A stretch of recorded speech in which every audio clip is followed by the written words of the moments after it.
আমি আছি মাতারবাড়ি কয়লা বিদ্যুৎ প্রকল্পের সেলফি গেটের সামনে। আজকের এই মাতারবাড়ি বন্দরকে ঘিরে কিন্তু মহেশখালীর বিভিন্ন পেশা শ্রেণীর মানুষ এখানে উপস্থিত রয়েছেন এবং তাদের অনেকে প্রত্যাশা করছেন আজকের এই প্রধানমন্ত্রীর আগমন ঘিরে আগামী মহেশখালী সাজবে নতুন করে, বিশেষ করে স্থানীয়দের স্বার্থ রক্ষার ক্ষেত্রে এই প্রধানমন্ত্রী তারেক রহমান বেশ কিছু কাজ করবেন, বেশ কিছু সিদ্ধান্ত নেবেন। তাদের প্রধান দাবি হচ্ছে এই মহেশখালীর যে বন্দর প্রকল্প এবং কোল পাওয়ার রয়েছে এবং এবং মহেশখালী মিডিয়া যেটি রয়েছে, উন্নয়ন কর্তৃপক্ষ যেটি রয়েছেন, সমন্বিত উন্নয়ন পরিষদ যেটি রয়েছেন, এটিতে এই তিনটি সংস্থার মাধ্যমে এবং মহেশখালী মানুষ ভাগ্য পরিবর্তন হবে এমনটাই আশা করছেন। আমার সামনে আছেন এখানকার অধিবাসী, এখানকার স্থানীয় বাসিন্দা। এই মহেশখালীর এতে মেগা প্রকল্পের কারণে মহেশখালীবাসী কি পরিমাণ ক্ষতিগ্রস্ত হয়েছেন এবং এই ক্ষতিপূরণটা লাঘব করতে তারা কি আশা করছেন বর্তমান সরকারের কাছ থেকে। আমরা মাননীয় প্রধানমন্ত্রী এবং বর্তমান সরকারের কাছে আমরা চাই এই জাতীয় গ্রেডে বিদ্যুৎ যাচ্ছে, জাতীয়ভাবে বন্দর হবে, কিন্তু আমাদের 2 ফসলি জমি, যে জমিতে আমরা সুদিনে লবণ চাষ করতাম, বর্ষা চিংড়ি চাষ করতাম, আজকে আমরা জমি হারিয়েছি, আমরা পেশা হারিয়েছি, আমাদের জীবন জীবিকা হারিয়েছি। মাননীয় প্রধানমন্ত্রীর কাছে চাই আমাদের 21 ক্যাটাগরি 10,000 পরিবারের ক্ষতিপূরণ, চিংড়ি চাষের ক্ষতিপূরণ, লবণ চাষের ক্ষতিপূরণ, তাছাড়া আমাদের পেশাহারা মানুষের যুবক ভাইদের জন্য কর্মসংস্থানের ব্যবস্থা চাই। আমরা এই মাতারবাড়ি দলগাটায় প্রায় 1 লক্ষ মানুষ বঙ্গোপসাগরের সাথে যুদ্ধ করে আছি, আমাদের টিকসই বেড়িবাঁধ আমরা চাই। তাছাড়া যারা বেকার যুবক আছে তাদেরকে প্রশিক্ষণের জন্য একটা পলিটেকনিক্যাল ইনস্টিটিউট আমরা চাই। আমরা অনেক কষ্টে আছি, অনেক ছেলেমেয়েরা বেকার রয়েছে, এখানে বুঝছেননি, এখানে খেতে খাওয়ার মানে কষ্ট আছে মানুষ। তো সেই জন্য আমরা চাকরির জন্য ব্যবস্থা করার জন্য আমি আবেদন করতেছি। আমরা যেটি জানি মহেশখালীতে এই যে জায়গা অধিগ্রহণের ক্ষেত্রে প্রথমত প্রতি একরে 11 লক্ষ টাকা করে নির্ধারণ করা হয়েছিল, যেই টাকায় কিন্তু এখন আড়াইখানি জমিন, যেটাকে আমরা চাকরি ব্যবসায় যেটা বলি, আড়াইখানি জমিনের দাম মাতারবাড়িতে বর্তমানে অন্তত 2.5 কোটি টাকার উপরে। সেই 2.5 কোটি টাকার পরিবর্তে টাকা দিয়েছিল মাত্র 11 লক্ষ টাকা। সেই 11 লাখ উত্তোলন করতে গিয়ে আবারও সেখানে এলওপিসের সে দালাল এবং প্রশাসনিক চক্রকে অন্ততপক্ষে 15 থেকে 20% পর্যন্ত 25% পর্যন্ত কমিশন দেওয়া হয়েছিল।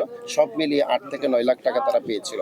এই যে এই নিজের ভূমি দেওয়ার পরে, বিটে মাটি দেওয়ার পরেও এবং স্থানীয়রা এই মেগা প্রকল্পের কারণে যে তারা সব কিছু ত্যাগ করার পরেও এখানকার মেগা প্রকল্পের মাধ্যমে বিশেষ করে মাতারবাড়ি দলঘাট সহ এই দুটো ইউনিয়ন সহ এবং মহেশখালী স্থানীয়রা কি পরিমাণ চাকরি করছেন এবং চাকরিতে স্থানীয়দের কি পরিমাণ অগ্রাধিকার দিচ্ছে বলে আপনি মনে করেন?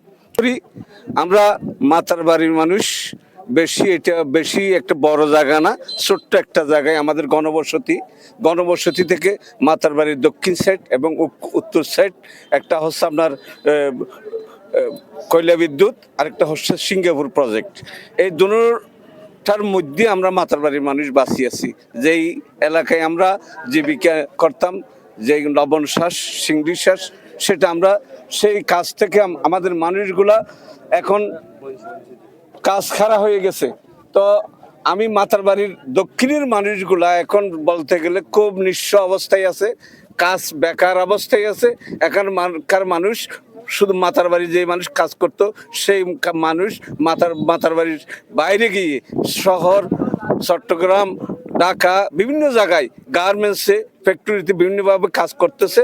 আমি অনুরোধ করব যে এখানে যদি বন্দর হয়, মাননীয় প্রধানমন্ত্রীর কাছে অনুরোধ থাকবে যে মাতারবাড়ির মানুষ যাতে এখানে কাজ পায়। তো একটা জিনিস বিশেষ করে আছে, মাতারবাড়ির পশ্চিমে ভাঙ্গন সৃষ্টি হয়েছে।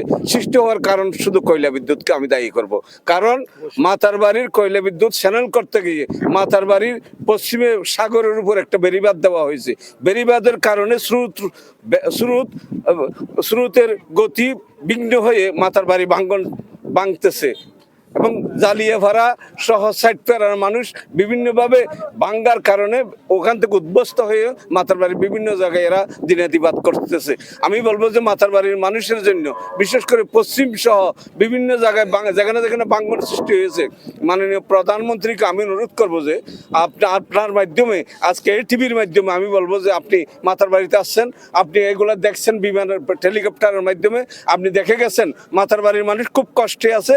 মাতারবাড়ির মানুষের এখন শুধু দাবি হচ্ছে আপনার বেরিবাত, এই বেরিবাত আপনি দেখবেন, এবং মাথার বাড়ির মানুষ যেখানে চাকরিহারা মানুষ, কর্মহারা, এই মানুষগুলার জন্য কর্মসংস্থানের ব্যবস্থা করবেন, এই আমার প্রত্যাশা। সবাইকে ধন্যবাদ জানাই। মহেশখালীর মাতারবাড়ি মেগা প্রকল্পে ঘিরে আজকের যে উচ্ছ্বসিত জনতা, তোর মধ্যে এখানে দলমত নির্বিশেষে স্থানীয় মানুষের উপস্থিতি লক্ষ্য করা গিয়েছে। এবং যেটা আমরা দেখেছি, গুলশানের নিজ বাসভবন থেকে মাননীয় প্রধানমন্ত্রী তারেক রহমান সেখান থেকে 8:50 সেখান থেকে রওনা দেন, এবং রওনা দেওয়ার পর তিনি এখানে মাতারবাড়ি পৌঁছেন হেলিকপ্টার যোগে 10:52 অবতরণ করার পরে তার সাথে রয়েছেন সরকারের আরও 4জন মন্ত্রী। এবং মাতারবাড়ি সহ এবং মহেশখালীর মানুষের যেটা আশা, সেটি হচ্ছে আজকের যে এই প্রথম তিনি ক্ষমতা গ্রহণের পর থেকে মহেশখালীতে প্রথম তিনি পরিদর্শনে এসেছেন মাননীয় প্রধানমন্ত্রী তারেক রহমান। এই তারেক রহমান যেন এই মহেশখালীবাসী এবং বিশেষ করে দলগাটা এবং মাতারবাড়ি যারা হচ্ছে নিজের ভিটেমাটি তারা এই প্রকল্পের জন্য দিয়েছেন দেশের স্বার্থে, তারা যেন এখান থেকে যেন ভুক্তভোগী হয়ে না হন, সেখান থেকে সুবিধা নিতে পারেন, জীবনযাত্রার মান উন্নয়ন করতে পারেন, সেটুকু আশা করছেন। এবং এখানে যেটা 1200 মেগাওয়াট, আমার পিছনে যেটা 1200 মেগাওয়াট বিদ্যুৎ প্রকল্প যেটি দেখতে পাচ্ছেন, যেখান থেকে ইতিমধ্যে প্রায় 1140 থেকে 60 মেগাওয়াট পর্যন্ত প্রতিনিয়ত বিদ্যুৎ উৎপাদন হচ্ছে। সেই বিদ্যুৎ কিন্তু মহেশখালীবাসী কোনোভাবে তারা পাচ্ছে না, যার কারণে যেটি আমরা বলা হয় মক্কার মানুষ হজ পায় না, অর্থাৎ চেরাগের নিচে অন্ধকার, এমনটাই পরিবেশ তৈরি হয়েছে মহেশখালীতে।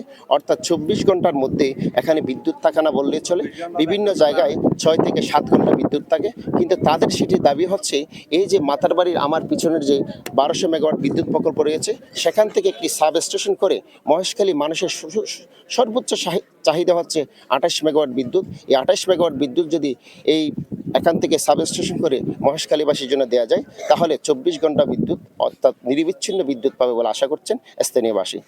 মহেশখালীর মাতারবাড়ির সেলফি গেট থেকে মোহাম্মদ ইরফান হোসেন, দৈনিক পূর্বকোণ।